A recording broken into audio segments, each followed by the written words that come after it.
네, 두 전문가를 초대했습니다. 한미 정상회담을 비롯한 여러 양자 정상회담들 그리고 다자 정상회의를 직접 준비를 했었던 임성준 전 청와대 외교안보수석 외교 전문가입니다. 그리고 군사 전문가 양욱 한국국방안보포럼 연구위원 나와 있습니다. 두 분 어서 오십시오. 네, 안녕하십니까. 자, 우선 조금 전에 전해진 소식부터 잠깐 짚어보도록 하겠습니다. 추미애 여당 대표가 사드의 실용성이 지금 정치 외교적으로 과장돼 있다. 그리고 좀 더 냉정하게 봐야 된다. 중국의 우려를 이해하고 있다. 이것이 뭐 역할 분담입니까? 아니면 좀 도출적인 발언입니까? 어떻게 들으셨습니까? 글쎄요, 뭐 정부 내에서 어떤 그런 조율 하에 여당 대표가 그런 말씀을 하셨는지 모르겠지만은 지금 매우 미묘하고 좀 중대한 시점 아닌가 싶습니다. 곧 대통령께서 시진핑 주석과 만나게 돼 있고 네. 또 이 사드 문제는 지난번 한미 정상회담에서 논의하지 않는 것으로 잘 정리가 됐는데 네. 또 여기에 모르겠습니다. 정부의 입장과 조금 차이가 나는 그러한 언급을 함으로써 좀 이렇게 다시 이 문제를 재점화하는 게 어떨런지 모르겠습니다. 네. 추거홍 대사가 그동안에도 계속 우리 정치권을 접촉하면서 사드 문제에 대해서 압박을 많이 했었던 인물이죠. 그렇죠. 뭐 중국의 사드 문제에 대한 입장은 매우 일관되어 왔고요. 어제 열렸던 유엔 안보리 회의에서도 중국 대표가 사드 문제에 대한 배치 철회를 요구하는 등 계속해서 이 문제는 중국 측이 거론하고 있죠. 네. 오늘 한중 정상회담에서는 이 사드 문제가 어떤 수준으로 논의될 것이라고 보시는지 우리 입장에서는 어떤 메시지가 나오는 게 제일 바람직하다고 보십니까? 우리 정부 입장은 사드에 대해서는 이것이 어떤 공격적인 성격의 무기가 아니고 북한이 핵미사일을 지금 계속 기술적으로 지금 고도화시키고 그런 위협이 우리 한국뿐 아니라 네. 이제는 미국 본토까지 지금 이르는 그러한 지금 시점에 와 있기 때문에 이 사드가 주한 미군은 물론이지만 한국을 방어하는 데 이제 필요하다는 데는 우리 정부가 공감을 하고 있고요. 네네. 이제 조기 배치냐 이제 이걸 좀 지연시키느냐의 문제인데 최근에 제가 어떤 서울에서 열렸던 학술회의에서 네네. 중국의 정부 연구기관의 이제 연구위원하고 좀 대화를 나눴는데요. 지금 중국으로서도 이 한국이 사드 배치를 이렇게 지연시키는 데 대해서 그렇게 좀 달갑게 생각하지 않는다는 의견을 얘기했습니다. 네네. 제 예상과는 조금 달랐고요. 우리 정부로서는 이 사드 배치를 환경 영향 평가 또 민주적인 배치 절차 이런 거에 따라서 국민적인 논의 과정을 이제 거쳐서 충분한 시간을 가지고 배치하겠다. 이건 좀 연기를 좀 시키겠다는 의도인데 네. 이것이 중국 측에 그렇게 좋게만 받아들여지는 게 아닌 것 아닌가 해가지고 그러니까 조기에 빨리 배치면 배치 또 아니면 아니 그런 결론을 중국 측도 바라는 거 아닌가 그런 인상을 받았습니다. 예, 어느 방향이 되건 빨리 그냥 털고 가는 것이 좋겠다라는 그런 기류도 있단 말씀이군요. 네, 그런 것들이 중국 학자들 사이에서 네. 있다는데 중국 학자들이 보통 얘기하면은 정부의 본심을 갖다가 좀 간접적으로 얘기하는 측면이 있죠. 네. 자, 양 의원님 잠깐만 기다려주시고요. 조금 전에 알겠습니다. 들어온 소식이니까 이것도 한번 짚어보고 가겠습니다. 정의용 청와대 국가안보실장이 일정 앞당겨서 조기 귀국한다는데 이건 어떻게 해석하셨습니까, 임 수석님? 저는 직접 뉴스를 접하진 못했습니다만은 지금 문재인 대통령께서 방도 가시기 전에 네네. 중국이 지금 ICBM 도발을 했기 때문에 또 한반도의 위기가 한층 고조된 상황이고 그래서 안보실장의 역할에 따라서 지금 해외 순방에 나서시긴 했지만은 네네. 지금 문 대통령의 방독 일정이 베를린에서 이제 양자방문과 또 이제 주요 일정들이 연설 등 뭐 시진핑 주석과의 그 회담 등이 있고요. 네, 네. 그다음에 이제 그 이 G20 회의는 함부르크에서 개최가 됩니다. 네, 그래서 네. 그 함부르크로 가시면은 아무래도 G20에 따른 그 뭐 이제 G20이라는 거는 이제 세계 경제 뭐 성장과 발전과 뭐 지속 성장 이런 걸 논의하는 그러한 회의이기 때문에 아마 한반도의 상황을 좀 더 뭐 서울에 오셔가지고 아마 좀 해야 되지 않을까 뭐 이런 판단하신 거 아닌가 모르겠습니다. 네. 그러니까 오늘 베이징에서의 한중 정상회담 그리고 베를린 이른바 연설까지를 거기를 하고 이제 함부르크로 이동할 때는 거기까지 꼭 갈 필요는 없겠다. 여기가 더 급하다. 서울이 뭐 더 그런 급하다. 판단 아닌가 싶네요. 네. 자, 양 의원님 오늘 그 어제 한미 연합으로 해서 미사일 훈련 실시한 데 이어서 오늘은 해군과 공군이 실사격 훈련했다는 건데요. 어떤 함의를 갖고 있는 것인지 하고요. 어떤 훈련이었는지 좀 말씀해 주십시오. 뭐 일단 해군과 공군의 합동 훈련, 결국 우리 지금 이제 그 소위 우리가 기술군이라고 얘기합니다. 해군과 공군은 결국 장비를 위주로 해서 운용을 할 수밖에 없고요. 일함대사는 그러니까 동해 쪽에서 이제 주관이 돼서 훈련을 실시하는데 기존에 우리가 보유하고 있는 이 구축함과 호위함들 플러스해서 그 다음에 이 전투기 중에서도 이제 KF-16이나 FA-50과 같은 이런 전투기들이 동원이 돼서 이제 결국은 지상을 향해서 화력을 투사하는 훈련을 한 겁니다. 그래서 예를 들어서 구축함 같은 경우에 순항 미사일 같은 것을 통해서 지상 공격이 충분히 가능하고요.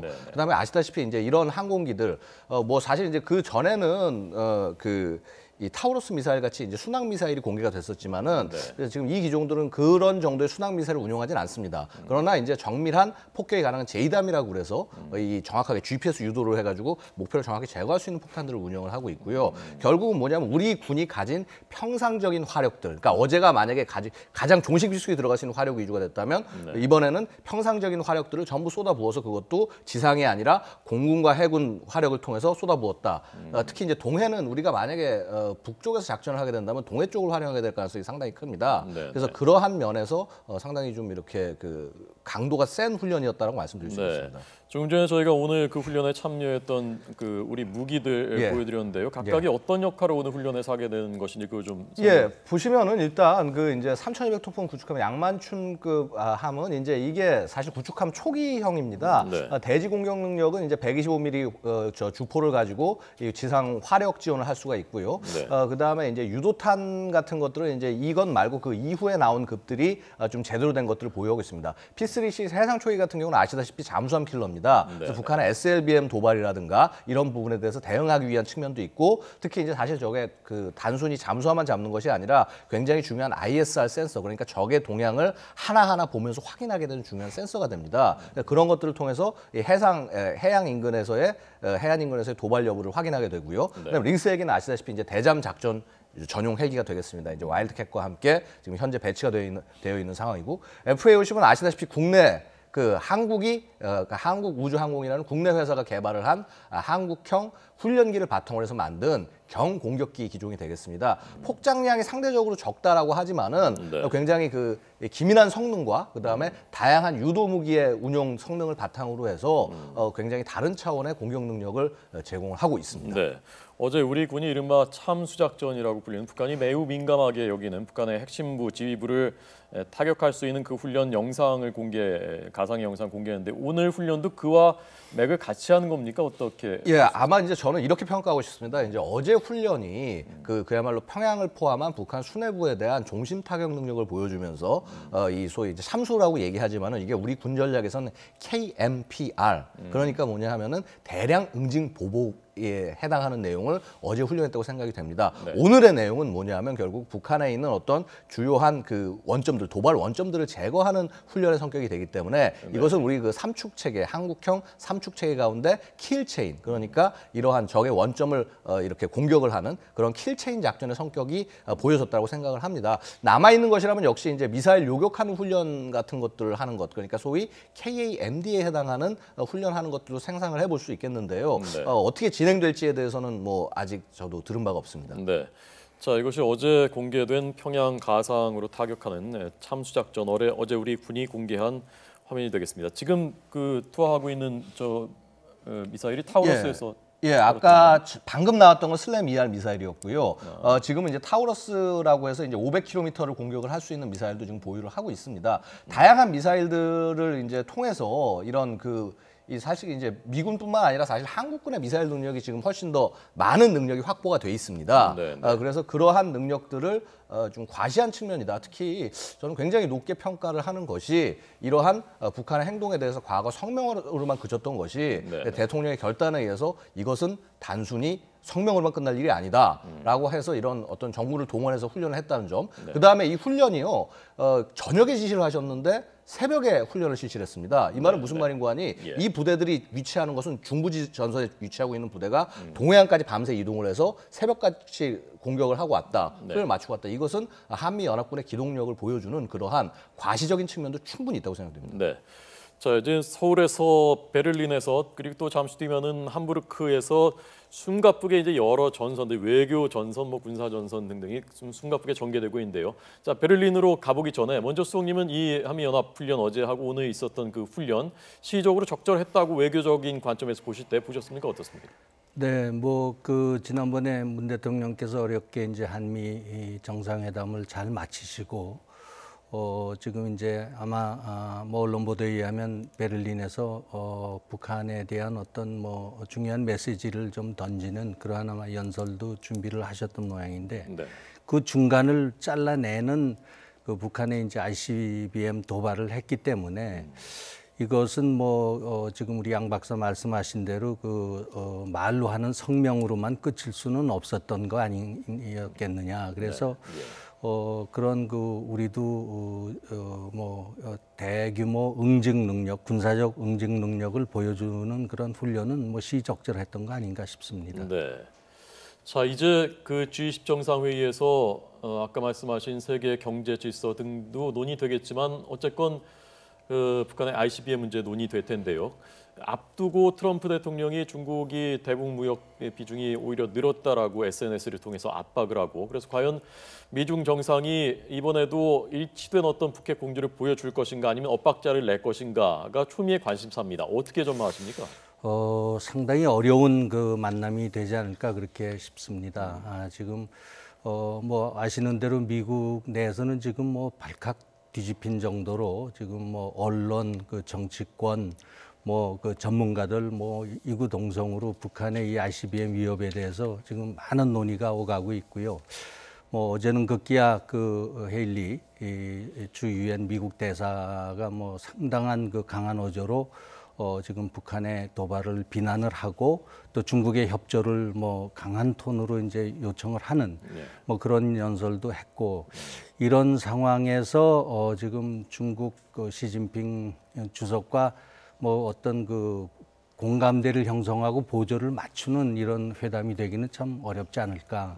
뭐 중국으로서도 부담을 많이 느낄 것이고 또 글쎄 어느 정도 톤까지 이제 트럼프 대통령의 언급이 나올런지 상당히 주목됩니다. 네.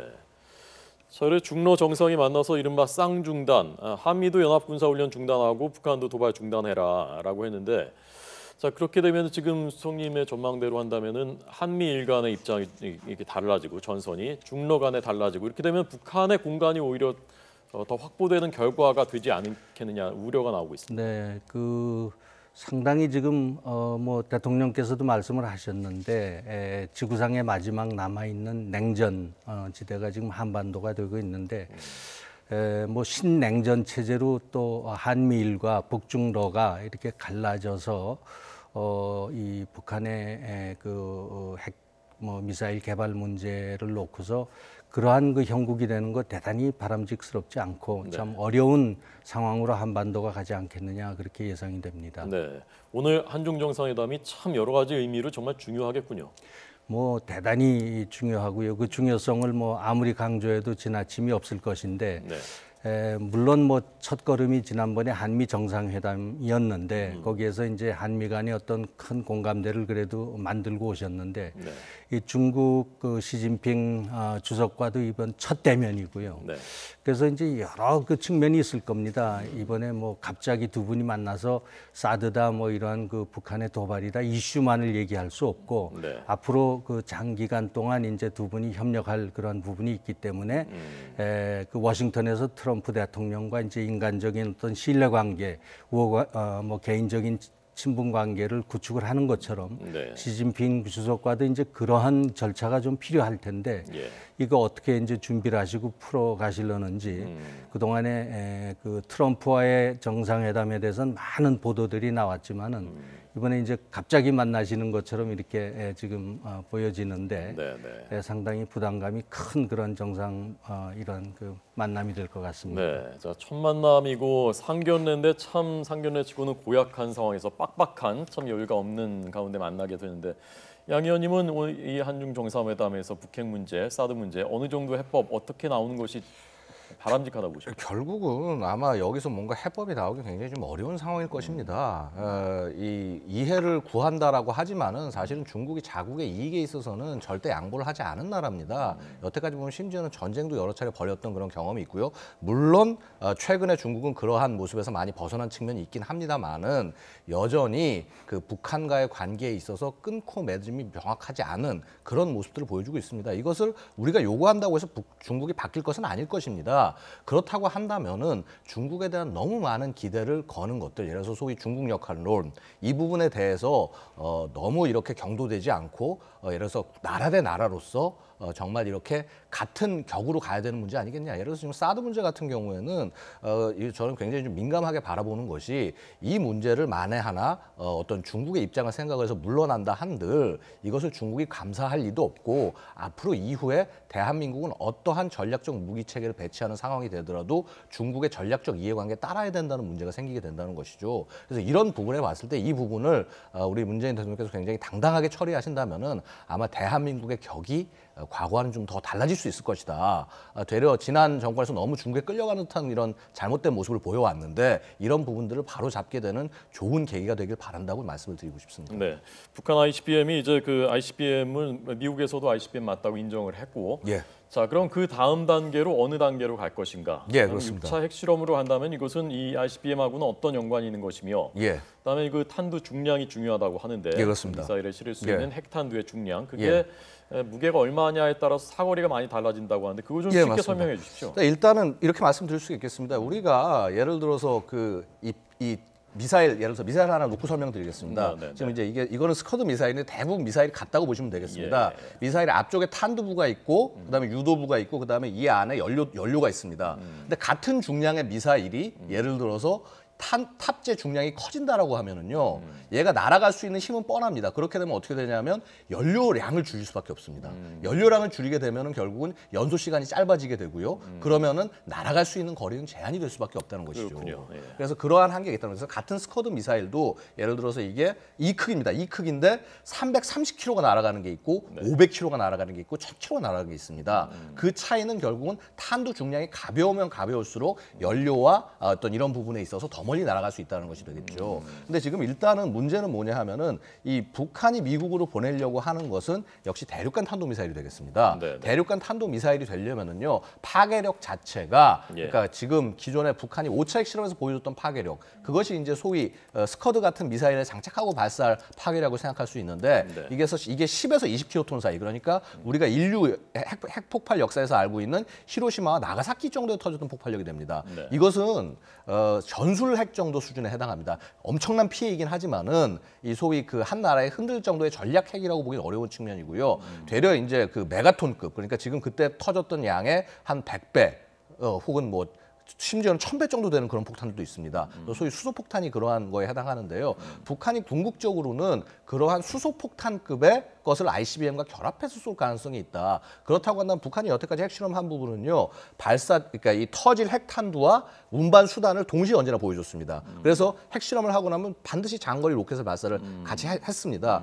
이제 그 순서가 앞뒤가 바뀌기도 했고요. 지금 ICBM을 발사를 했기 때문에 그렇다면 이 ICBM의 실을 핵탄두는 이것이다라고 하면서 굉장히 강한 파괴력을 가진 어떤 이 그 핵을 실험을 할 수 있지 않을까. 실험 방법도 여러 가지 얘기가 나올 수 있는데 기존에 예를 들어서 만탑산 밑에 있는 그 지하 핵시설 같은 경우는 이게 너무 파괴력이 셀 경우는 붕괴 위험이 있습니다. 그럼 북한으로서도 굉장히 좀 불리할 수가 있고요. 그렇다면 예를 들어서 정말 최악의 경우는 이러한 그 핵탄두를 그 우주 공간, 그러니까 한 대기권 이상 정도만 터트리면은 지표로 영향을 안 갈 수가 있습니다. 이런 곳에서 실험을 할 가능성들, 다양한 가능성들을 열어놓고 이런 압박의 준비를 해야 될 거라고 생각이 됩니다. 네. 자, 지금 그 북한이 넘지 말아야 될 이른바 그 레드라인이 대체 어디냐? 그게 뭐 한미는 전략적인 모호성을 다소간 유지한다고 합니다만은 6차 핵실험을 하면 그건 뭐 누구나 인정하는 레드라인 넘지 말아야 될 선이 되지 않겠습니까?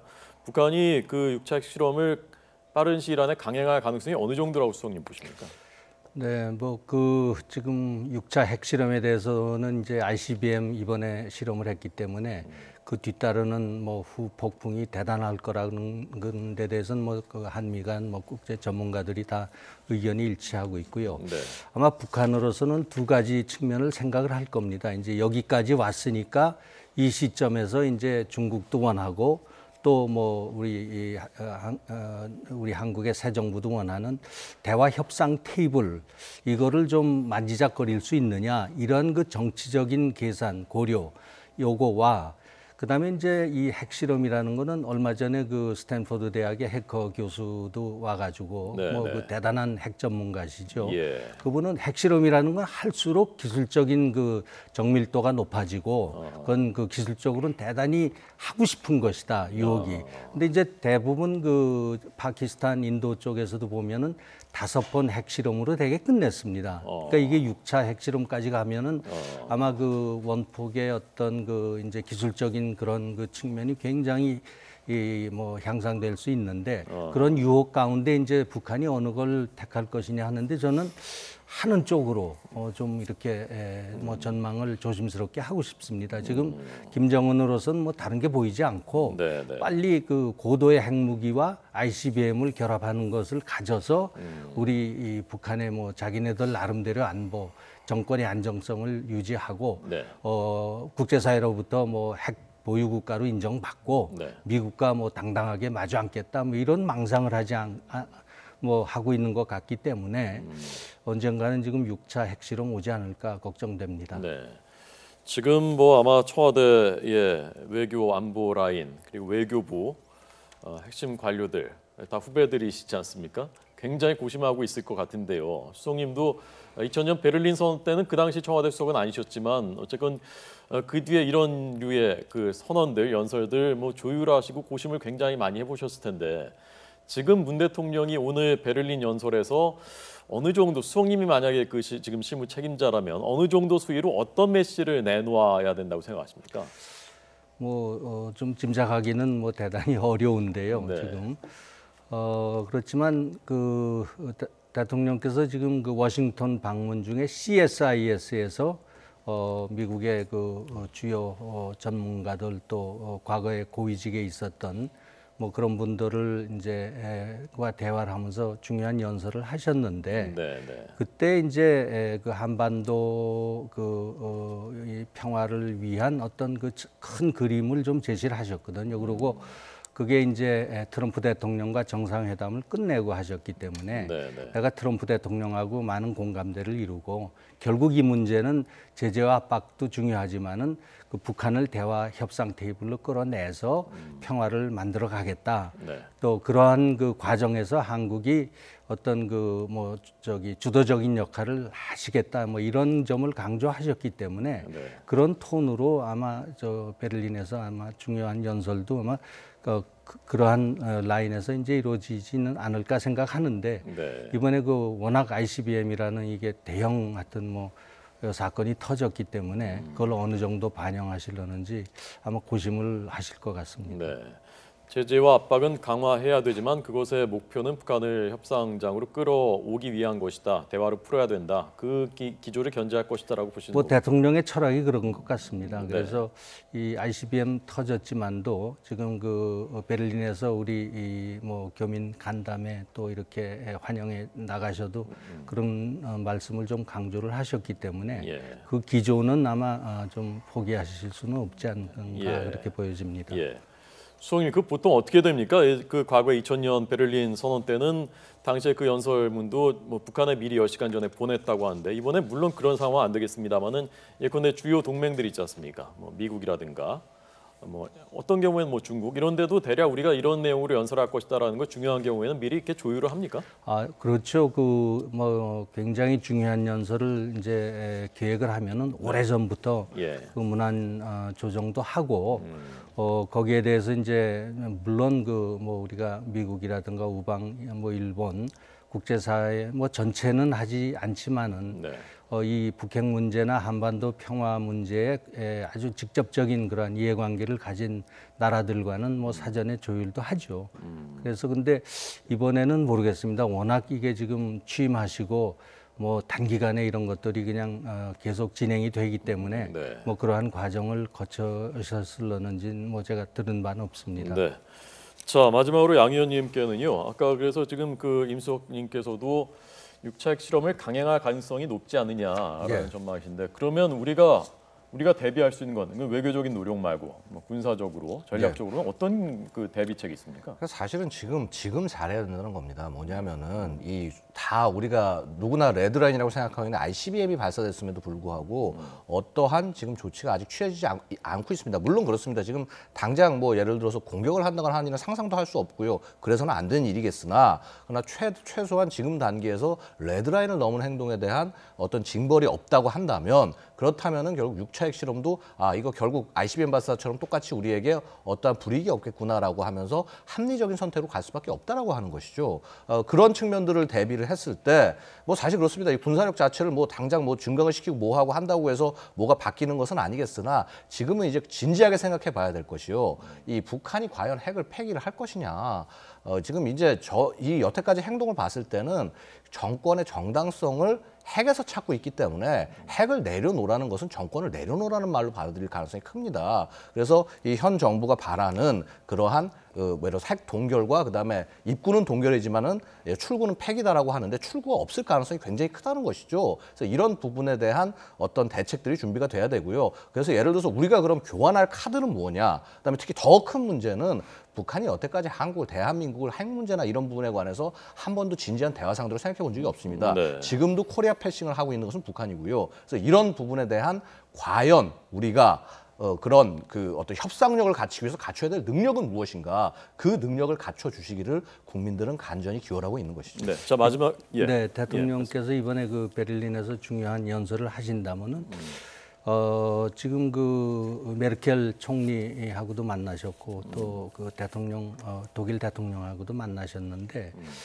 그 독일이 2년 전에 그 이란과의 그 핵 협상에서 굉장히 큰 역할을 했습니다. 그렇군요. 네, 그 국제연합 P5 소위 상임이사국에 들어가 있지는 않지만은 그때 그래서 P5 플러스 1이라 그랬죠. 그 네, 독일이 이제 중요한 역할을 해서 그래서 그 이란과의 어떤 그 13년이나 걸렸던 그 핵 협상을 타결하는 데 중요한 역할을 했기 때문에 그런데 좀 주목을 하시고 독일과 그런 그 어떤 협력 관계 그래서 이 문제를 한미일이 아닌 또 동북아 차원이 아닌 글로벌 차원에서 북한의 핵 그 문제를 좀 이렇게 국제사회가 협력할 수 있는 그런 체제를 구축하는데 좀 그런 그 포인트가 들어갔으면은 상당히 그 중요한 그런 포인트가 되지 않을까 저는 뭐 기대를 좀 해봅니다. 네, 자, 알겠습니다. 한반도에 급격하게 변화되고 있는 상황 그리고 지금 독일 베를린 그리고 오늘 내일 새벽 이후로는 함부르크에서 펼쳐질 외교 전선 임성준 전 청와대 외교안보수석 양욱 한국 국방안보포럼 연구위원회 견해를 들었습니다. 두 분 잘 들었습니다. 감사합니다.